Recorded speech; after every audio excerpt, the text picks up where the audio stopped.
go. Keep it coming. Push, Max. Let's go. 1, rest.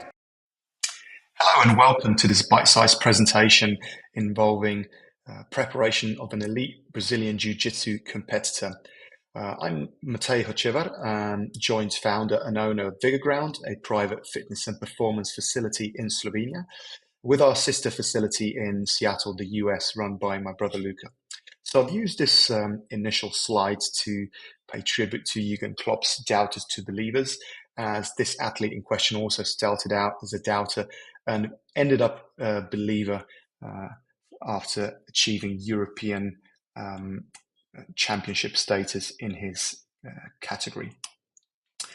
I just want to give you some background and constraints here, and anyone who follows martial arts, combat sports, or Brazilian Jiu Jitsu knows that most of these athletes are not professional, certainly not full-time professionals, and they teach and sometimes also manage a business whilst competing, and this holds true for this athlete as well. He also has a lack of local high-level competition and sparring opportunities, so he needs to seek these abroad mostly, anywhere he can. He also self-finances most of his training and competition, and also trains other elite MMA athletes himself. So I've just given you a little bit of an insight into his week or weekly schedule, where the blue is his teaching, so wherever he teaches in his studio or elsewhere. The green is his strength and conditioning work at Vigor Ground, and then the red or orange is his sparring and technical work interspersed throughout the week. So he's got a lot going on. Before entering competitive jiu-jitsu, he actually had bouts of anxiety and was even hospitalized for a certain period. And that paved his way into competitive jiu-jitsu, because jiu-jitsu, in a way, saved him. So he was able to manage that anxiety. When initially testing him, I found he was relatively weak. So there was a relatively low level of initial strength and power. Although he was and is very technically gifted, studious, and very compliant. So joy to work with. Now, when undertaking a needs analysis, I only found one meta-analysis for Brazilian Jiu Jitsu by Andriato et al. And here we find that aerobic fitness, or VO2 max, doesn't really discriminate between the highest levels of competitors and those that are more mediocre. As you can see, the numbers aren't very high, even though aerobic fitness is a very important component in jiu-jitsu within bouts and between bouts as well, because you can have up to anywhere from 4 up to 10 bouts of a maximum of 10 minutes within a single day if you go into the absolute category. So this involves a lot of repeat power and aerobic endurance. There's also a maximum dynamic, isometric and enduring strength component associated with success in jiu-jitsu. But as already mentioned, sports science has a little bit of catching up to do in terms of jiu-jitsu. So when I was building a baseline capacities, I actually turned to the benchmarks provided and disclosed by the UFC Institute for certain parameters. Now, having said that, I do think that the benchmarks set by the UFC Institute are pretty high if we look solely at Brazilian Jiu-Jitsu. So I would imagine that Brazilian Jiu-Jitsu benchmarks would be a little bit lower.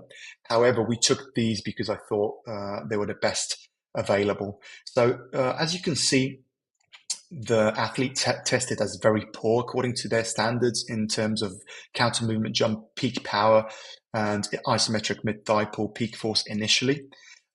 We also tested ankle isometric strength, so ankle iso push peak force, as per Alex Natero's run-specific isometric standards, and here he tested normal. So we knew we had quite a lot of work on our hands here. Obviously, this testing battery was not exhaustive. We did many other tests, but I thought I'd just share these just to give you an insight into his basic or baseline capacities, which weren't very good.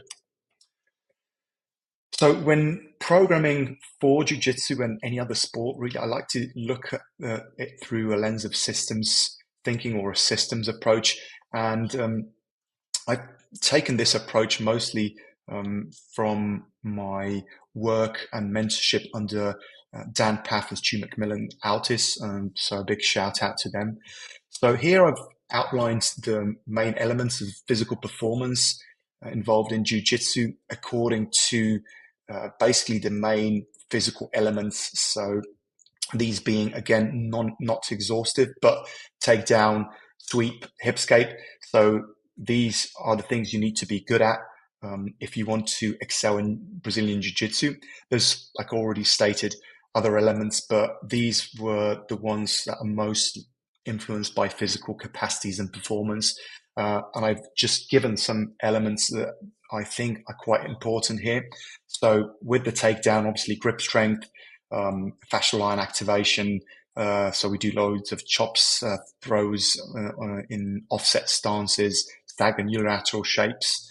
For takedowns, with the hipscape, obviously there's a big importance and focus on hip extension. So here we'll have all the isometric strength components with the himmers and pimmers, also the ankle himmers and pimmers there.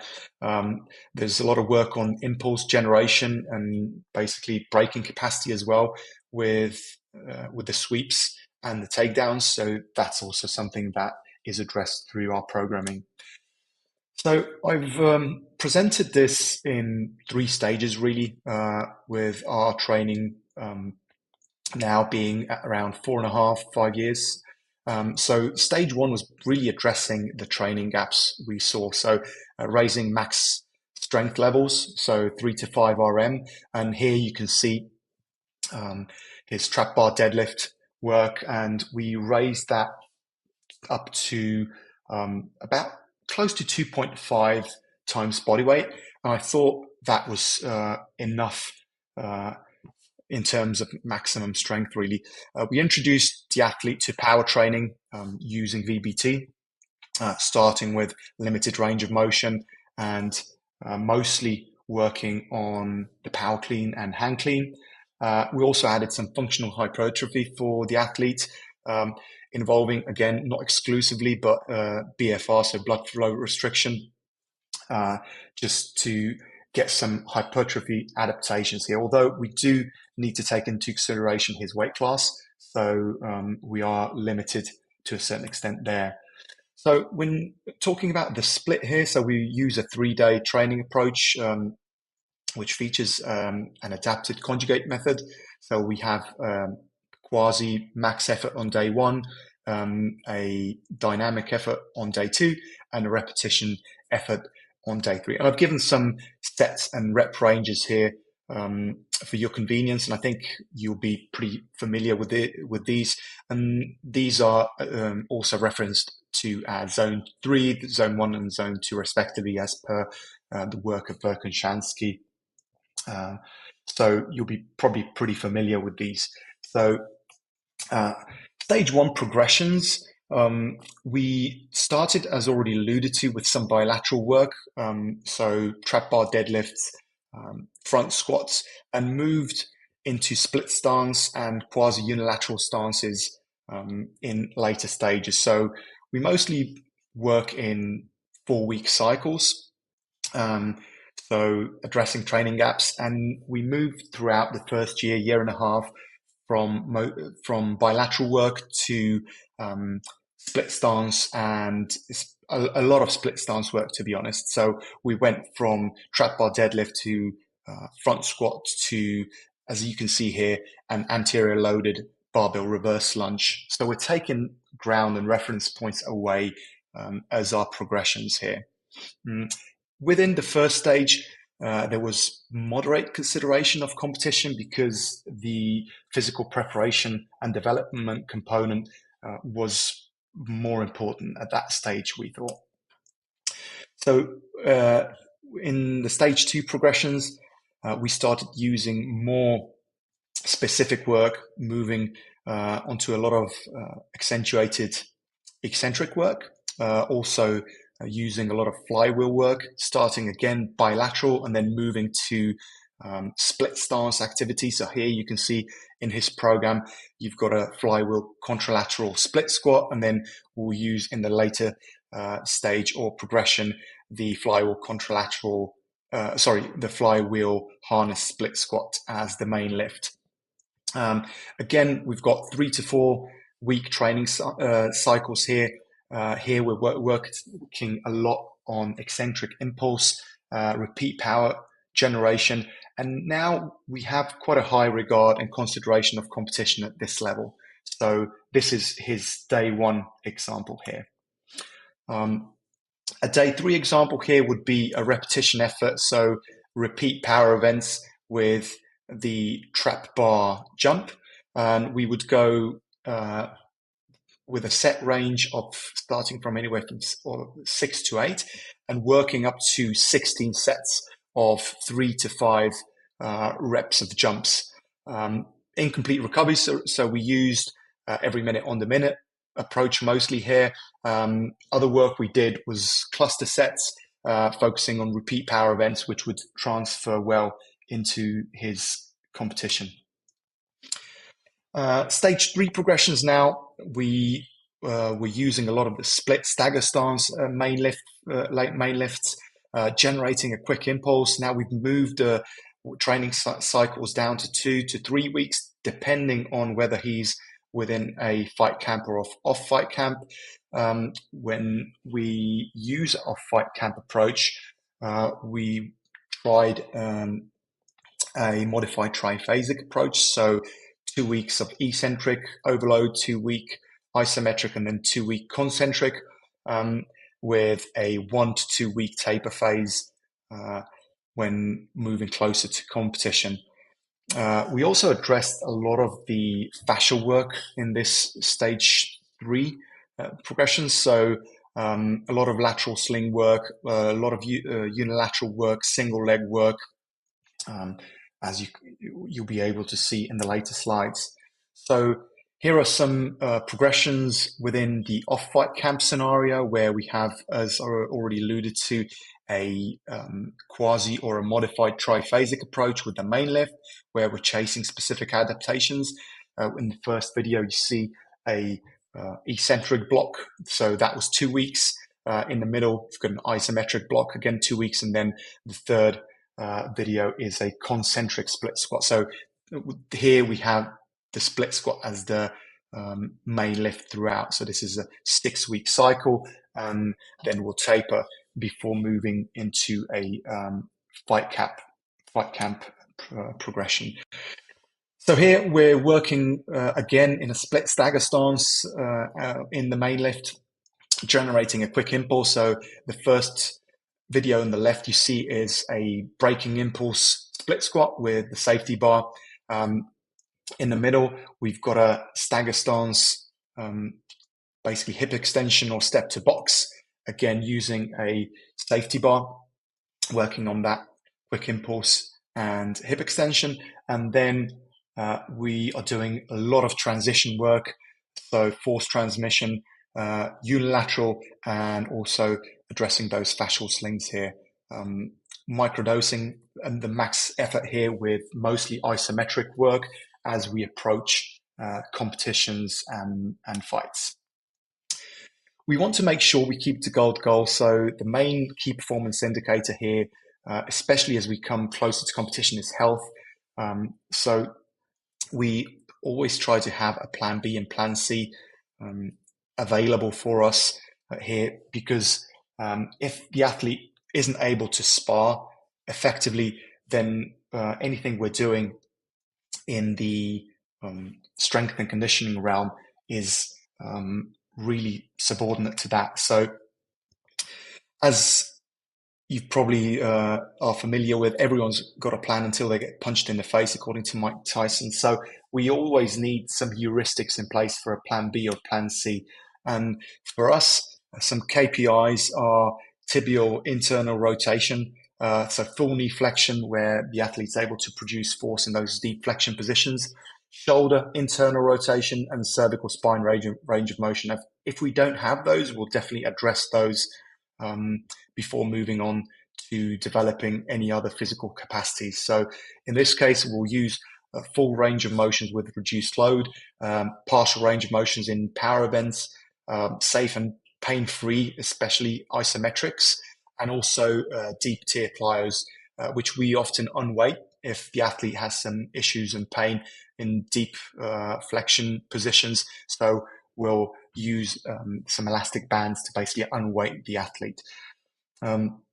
So a plan B energy system approach would be aerobic power intervals, repeat sprint training, and bodybuilding work capacity circuits interspersed into his strength and conditioning work. So here you see an example of a bodybuilding or work capacity circuit whereby the athlete goes through 10 exercises for anywhere from 20 to up to 40 minutes with minimum rest in between. So now we've come to our current standards. So through our work, we've raised his benchmarks, again, according to the UFC Institute standards, to good in terms of isometric mid-thigh pull peak force. We're also good in terms of the ankle iso-push peak force as per Alex and Terra standards, and fair according to the counter movement jump peak power, again, according to UFC Institute standards. So I think we've raised the floor, so to speak, with this athlete to a level where he's able to compete with the best athletes in terms of physical qualities.